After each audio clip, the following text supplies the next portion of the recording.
এক অনেক দিন আগের কথা।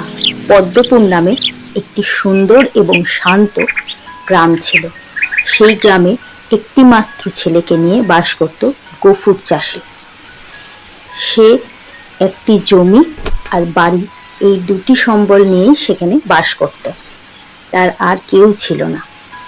চাষ তো সে প্রতিদিনই করত, কিন্তু তার জমিতে ঠিকমতো ফসল ফলত না, তাই তার ঠিকমতো রোজগারও হতো না। সে সত্যিই খুব গরিব ছিল, কিন্তু কি করা যাবে, কাজ তো থামিয়ে রাখা যায় না।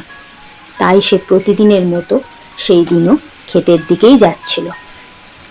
হঠাৎ তার চোখে পড়ে একটি হাঁস, এবং সে সেখানে থমকে দাঁড়ায় এবং হাঁসটিকে নিয়ে বাড়ি ফিরে আসে।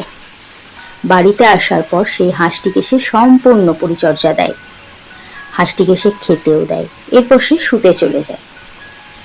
সেই সময় হাঁসটি একটি সোনার ডিম পাড়ে।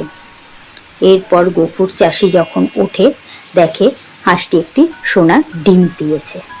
সে বুঝে উঠতে পারে না কি করবে। অনেক ভাবার পর সে ভাবলো এই ডিম বিক্রি করে সে তার সংসার চালাবে।